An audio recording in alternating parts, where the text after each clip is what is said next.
My name is Angela Lewis, 28 years old. It was a quiet Tuesday evening, and I was halfway through a Netflix documentary when my phone buzzed with Mom's name flashing on the screen.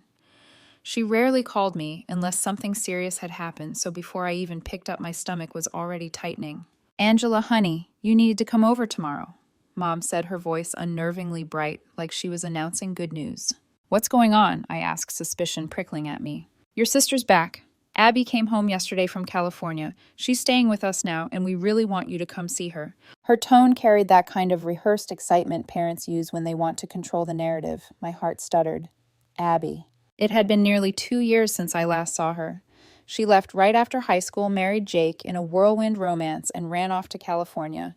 From what I could tell through carefully curated Facebook posts, her life had been picture perfect, sun-soaked beaches, lavish dinners, a husband who adored her. We were never close. She was chaos wrapped in perfume and eyeliner, the sister who lived like rules were a game designed for other people. Meanwhile, I was the dependable one, the one who followed curfew, did homework, came home quietly without drama. Now she was back, and Mom's strange excitement made my skin crawl. Is everything okay? I asked slowly. Mom, why is she back? Just come over tomorrow after work, sweetheart. We'll explain everything then. I knew I wouldn't get answers over the phone. Still, I couldn't shake the feeling that whatever this was, it wasn't going to end well. The next evening, I drove back to my parents' house, the same modest ranch-style home I grew up in. Walking inside was like stepping into a time capsule. The same faded brown carpet, the same family portraits tilted slightly on the wall, the same thick smell of Mom's vanilla candles clinging to every corner. It was supposed to feel comforting, but tonight it pressed down on me, suffocating. And then I saw her. Abby was sprawled across the living room couch like she owned the place. She looked almost identical to how I remembered long blonde hair, cascading in practice waves makeup, a shade too heavy, a dress that screamed designer, and probably cost more than my monthly rent. Angela, she cried, jumping up and wrapping me in an overly enthusiastic hug. Her perfume was sharp, suffocating. Oh my God, I've missed you so much. I forced a smile, though bitterness lodged in my throat. If she had missed me, maybe she would have picked up the phone once in the past 2 years instead of flaunting her perfect life online. Hi, Abby, I said evenly. Mom said you're staying here now. Before Abby could reply, Mom chimed in, almost giddy. Yes, sweetheart. Abby's going to be living with us for a while. She got divorced from Jake. The word divorce seemed to hang in the air. I turned back to Abby, expecting tears, maybe regret. Instead, she sat back down, legs crossed, face calm, as if she'd just told us she got a haircut. Oh, I'm sorry I managed, because that's what you're supposed to say when someone's marriage ends.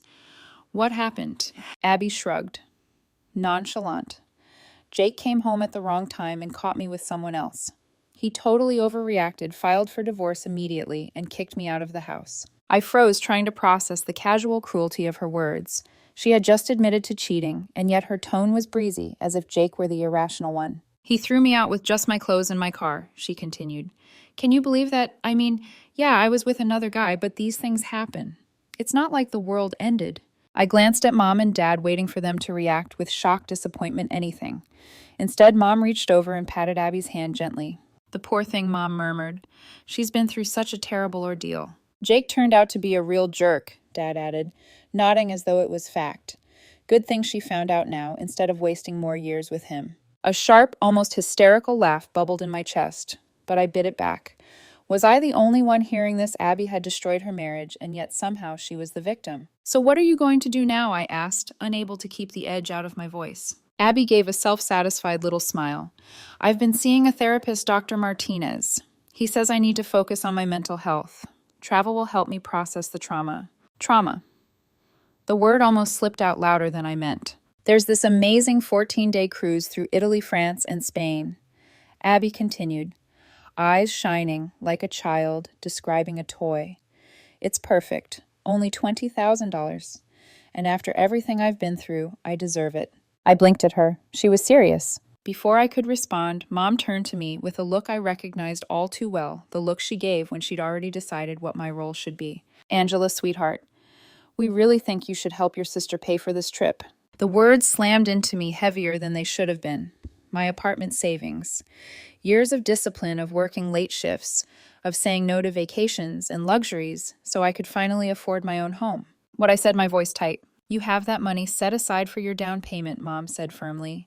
Abby's health is more important than property. She needs this to heal. My jaw dropped. Abby sat there chin tilted, waiting as if this was the most natural arrangement in the world. I wanted to scream.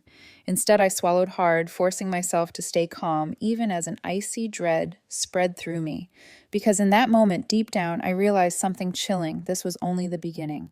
For a long moment, I thought I must have misheard.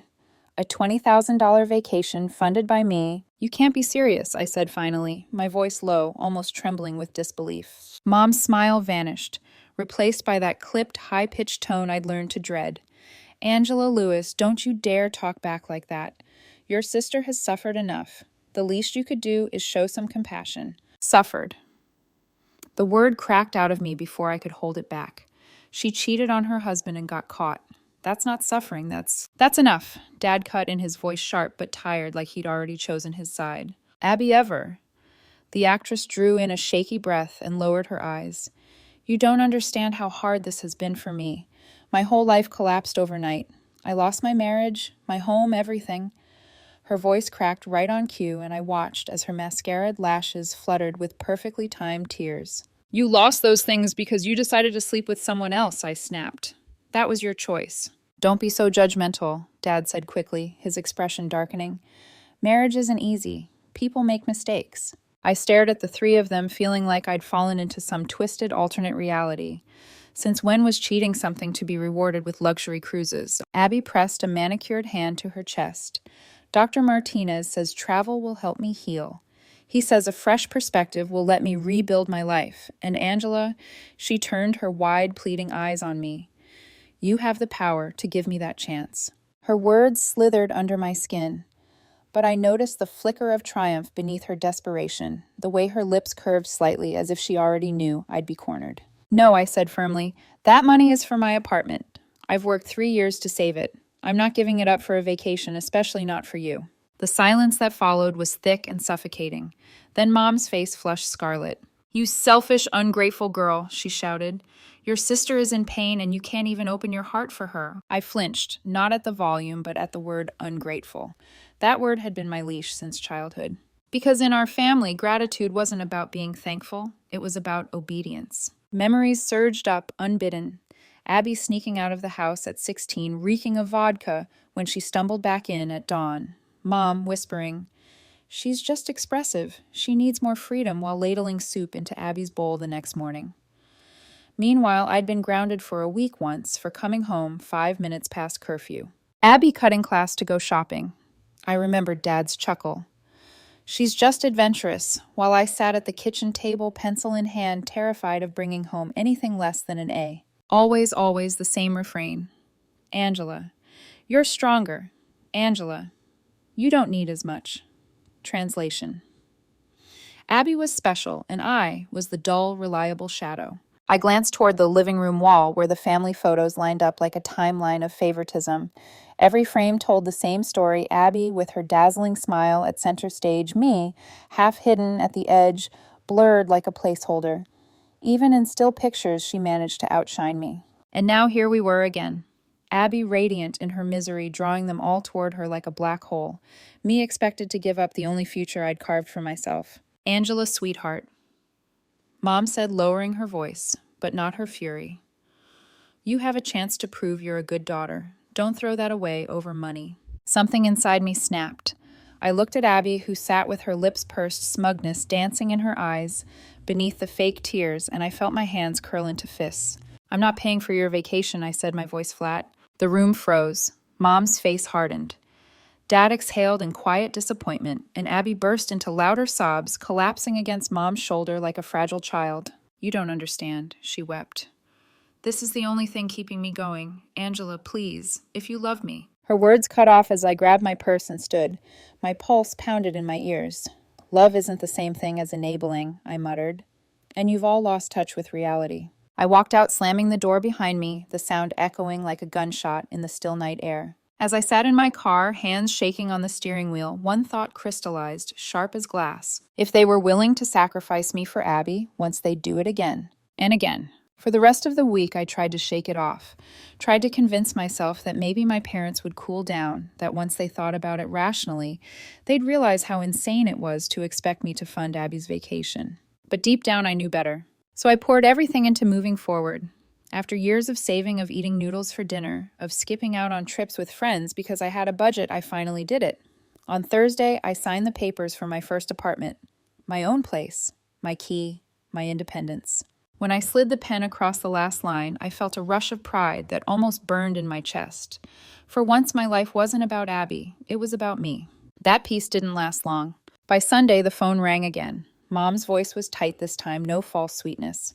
"Angela, we need to have a serious talk. Come over." I should have said no, but some twisted part of me still craved. What approval! A scrap of recognition against my better judgment, I drove back to that suffocating little ranch house. The moment I walked in, I knew I was stepping into an ambush. Abby sat at the kitchen table, cruise brochures, fanned out like tarot cards, her laptop glowing with open tabs of travel sites. She looked up at me, her lips curling into that smile I'd always hated, half angel, half predator. "Look what I found," she said brightly. "Royal Mediterranean. 14 days, 5 countries, everything included. Isn't it perfect?" "That's great, Abby," I said, coolly sliding into a chair. "I hope you have fun paying for it yourself." Her smile faltered. Mom's eyes snapped toward me like daggers. "Don't start, Angela. We've already discussed this. You're going to help your sister." I leaned back, heart pounding. But for once, I was ready. Actually, I can't. I bought my apartment this week, signed the papers on Thursday. I've already moved in. The silence that followed was so heavy I could hear the ticking of the wall clock. Mom's mouth fell open. Dad's eyes widened. Abby blinked rapidly like I'd spoken a language she couldn't comprehend. Then chaos. "How dare you?" Mom's voice was shrill, vibrating with rage. "How dare you spend that money without telling us we specifically told you Abby needed help? You never asked me before spending your savings," Dad barked, slamming his palm against the table. "You just went ahead and bought an apartment while your sister is suffering." Abby's face crumpled into exaggerated devastation. "I can't believe you did this to me, Angela. I'm going through the worst time of my life, and you buy yourself a nice place to live. You're going to sit in your shiny new apartment while I'm here drowning." Her voice cracked, her hand pressed to her chest as if her heart might shatter right there. I forced myself to stay calm, though my insides were trembling. "I never agreed to pay for your trip. That money was mine. I worked 3 years for it. Why should I give it up so you can lie on a deck chair in Spain?" "Because I'm your sister," Abby screamed, mascara streaking down her cheeks. "Because I need help right now." "You need help, all right," I said softly, "but not the kind that comes with champagne on a cruise ship." That did it. Mom shot up from her chair, finger stabbing toward the door. "Get out," she hissed. "Get out of this house right now." "Fine," I whispered, standing. "And don't come back," she added, her voice cracking into hysteria. "If you can't help your own family when they need you, then you're not our daughter anymore." I turned to Dad, a flicker of desperate hope still clinging inside me, that maybe, just maybe, he'd speak up. He didn't. He just sat there, jaw tight, nodding along with Mom. The last string inside me snapped. "Fine," I said again, my voice sharper now, final. "If that's how you want it." I walked out, the air cold and sharp against my skin, and this time I knew I wasn't coming back. I drove away, headlights cutting through the dark, and for the first time in my life, I felt the door slam shut on my family. Not with relief, not yet, but with a hollow echo that rattled inside me. Disowned. Alone. And yet, even as tears stung my eyes, part of me couldn't help but wonder if this might be my only chance to finally break free. For 2 weeks after that explosion, the silence was almost eerie. No phone calls, no texts, no guilt-soaked lectures, just quiet. And honestly, it was bliss. I filled my evenings with arranging furniture, picking out curtains, even buying a plant or two for the windowsill. Each little choice felt like reclaiming something I'd been denied for years, the right to build a life that was mine, not tied to Abby's whims or my parents' demands. But peace, I should have known, never lasts long in my family. It was a Sunday morning when the pounding began. Heavy, insistent fists on my apartment door, rattling it in its frame. My heart lurched. Neighbors don't pound like that unless there's an emergency. I stumbled to the door in my pajamas and peered through the peephole. Abby. 2 massive suitcases towered beside her, along with a handful of glossy shopping bags. She looked like she'd just stepped off a runway, hair, perfectly curled lips, painted a defiant red. Before I could react, she spotted me through the peephole and called out, "Angela, open up. Thank God you're here." Against my better judgment, I unlocked the door. She breezed past me without waiting for an invitation, dropping her bags in the middle of my living room with a loud thud. "What are you doing here?" I demanded. "How did you even get my address?" "Cousin Lisa saw your post about the apartment," Abby said, matter-of-factly flopping down on my couch as if she'd been invited. "She mentioned it at dinner, and I knew I could find you." Her heels clicked as she crossed one leg over the other, already at home. "I need to stay here," she announced. I blinked. "No, absolutely not." Abby pouted, her lower lip trembling just enough to look rehearsed. "Please, Angela, I have nowhere else to go. Living with Mom and Dad is driving me insane. They're suffocating me, always watching, always asking questions. They treat me like I'm 16 again. It's like prison." "That's what happens when you move back in with your parents as an adult," I said, arms crossed. She ignored the jab, pressing forward with her performance. "I can't have any personal life there. Dad lectures me constantly. Mom hovers over everything. I can't even text a friend without them interrogating me. It's torture." "Then get your own place." Her eyes flicked away, then back wide and glistening. "With what money Jake drained our joint account before I could touch it. I'm broke, completely broke." I glanced at her outfit, designer shoes, sparkling jewelry, the unmistakable sheen of luxury fabric. "You don't look broke." "These are old things," she snapped quickly. Then softer, "I just need a few months to get back on my feet. I'll find a job, save some money, then I'll move out. Please, Angela, I'll even beg if that's what it takes." To prove her point, she slid off the couch and actually dropped to her knees in front of me, clutching my arm with dramatic flair. "I promise I'll be the perfect roommate. I'll clean, I'll cook, I'll chip in for groceries. Just give me a chance." I should have laughed. It was so absurd, so over the top, but instead I froze. Maybe it was the desperation in her voice. Maybe it was the faint echo of the girl she used to be, the sister I'd once shared late-night whispers with before high school warped everything. Or maybe it was just the old habit of giving in, of being the responsible one. Against every instinct in my body, I heard myself say, "Fine, but just for a few months. And you start looking for a job immediately." Abby's face lit up like she'd won the lottery. She threw her arms around me, smothering me in perfume. "Oh my God, thank you. You're the best sister ever. I swear you won't regret this." Famous last words. The first week wasn't terrible. Abby actually tried. She cooked elaborate dinners, vacuumed the rugs, even folded my laundry once, though. She commented loudly about my tragically boring wardrobe as she did it. For a fleeting moment, I thought maybe, just maybe, this arrangement could work. But late at night, I'd catch her wandering my apartment barefoot, lingering too long in my bedroom doorway, eyes darting toward the dresser where I kept small valuables. She never touched anything while I watched, but the way her gaze lingered, it made my skin prickle. The unease only grew when I packed my suitcase for a business trip. "I'll be gone Monday through Friday," I told her. "It's a conference in Chicago. Don't worry about anything. I'll be back before the weekend." Abby smiled sweetly. "Don't worry, Angela. I've got everything under control." Her voice was light, but the way she lingered on the word control made my stomach twist. I should have known right then something was going to go wrong. By Friday evening, I was exhausted. 4 days of conferences, forced networking, and smiling until my face ached. I wanted nothing more than to collapse into my own bed, order takeout, and enjoy the silence of my apartment. But when I slipped my key into the lock, I froze. Voices. A man's low chuckle. Abby's laugh, high-pitched and familiar. The sound of clinking chopsticks and a television droning in the background. My chest tightened as I pushed the door open. There she was, Abby, curled up on my couch with some scruffy man in wrinkled jeans and a t-shirt. They were eating Chinese takeout straight from the containers, steam rising in lazy curls. His feet, dirty sneakers and all, were propped on my coffee table next to my favorite ceramic bowl. "Hey, Angela," Abby chirped, like this was perfectly normal. "You're back early. How was your trip?" The man gave me a half wave, his mouth stuffed with lo mein. "Nice place you got here." My voice came out sharp cold. "Who is this?" Abby grinned, as if unveiling a surprise. "This is Marcus.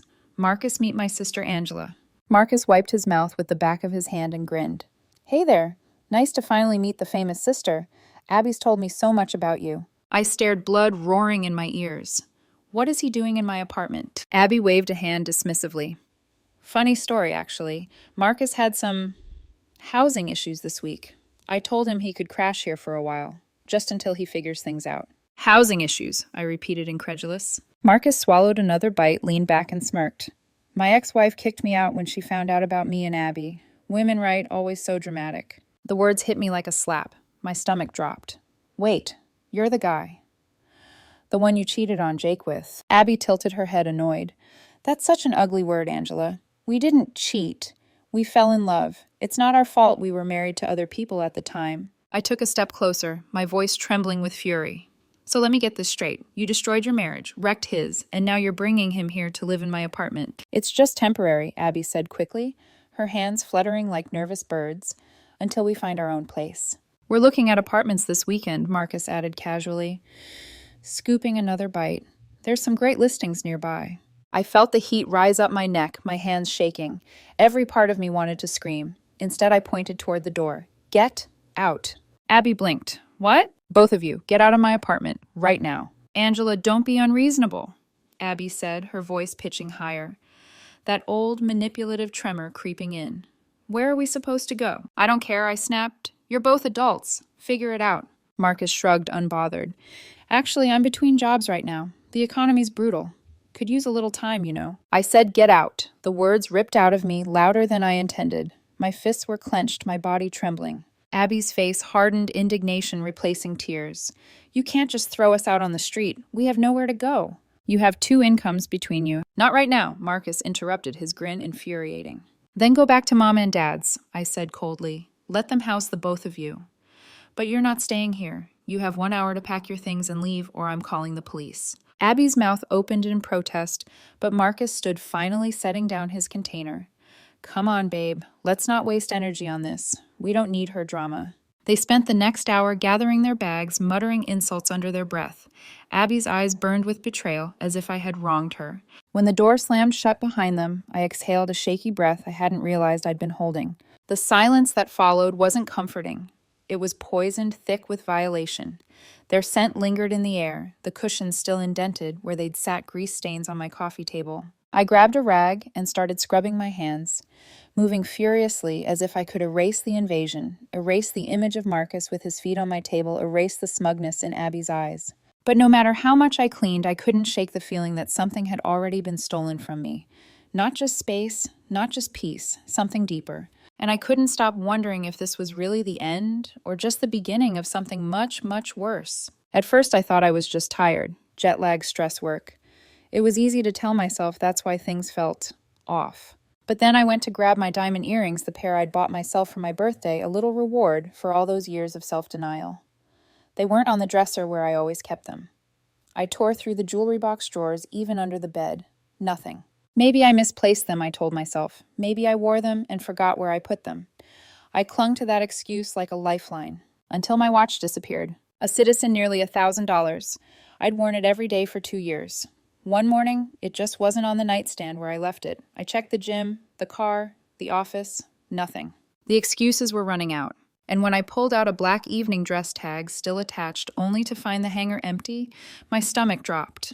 I hadn't misplaced anything. Someone was taking them. My heart pounded as I went to the decorative box on my dresser, the one I used as a side savings stash. Every week I'd slip a $100 bill inside. A private ritual, my emergency fund. There should have been 15 crisp bills waiting. Instead, there were 7. $800 gone. I sat on the edge of my bed, my whole body shaking. There was only one explanation. Only 2 people had been in my apartment recently, and one of them still had a key. Abby. For a long moment, I just sat there, the betrayal pressing down like a weight.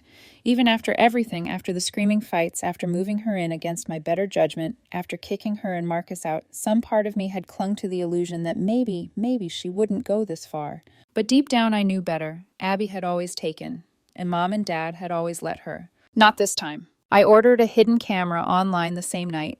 It arrived 2 days later, disguised as a phone charger. I plugged it in beside my dresser, angled perfectly toward the money box and jewelry stand. Then I waited. 3 days passed. On my lunch break at work, my phone buzzed with a notification. Motion detected. My stomach twisted as I opened the footage. There she was, Abby, strolling into my bedroom like it was hers. Hair tied up, sunglasses perched casually on her head. No hesitation. No shame. She went straight for the money box, flipped it open, slipped bills into her purse. Then she rifled through my jewelry. held a necklace against her throat, smirked, and tossed it into her bag. She even pulled one of my blouses off a hanger, folded it neatly, and tucked it away.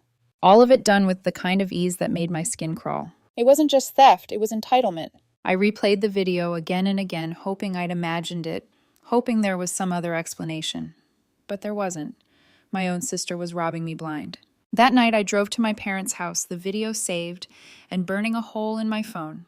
Abby's car was parked in the driveway. I could see silhouettes through the curtains, Mom, Dad, Abby, and Marcus sitting in the living room like some picture of domestic bliss. When I stepped inside, all conversation died. Without a word, I pulled out my phone and pressed play. The room filled with the faint rustle of clothing, the jingle of jewelry, Abby's movements echoing in the silence. Everyone watched as she calmly robbed me on screen. Abby's face went scarlet, but she recovered quickly, flipping her hair with practiced nonchalance. I wasn't stealing. I was just getting back some of my things I left at your place. Your things were in my money box, I asked coldly. She faltered, eyes darting away. Mom leapt in, voice rising with indignation. Angela, how dare you sneak around recording your own sister? That's an invasion of privacy. I laughed, a sharp, bitter sound.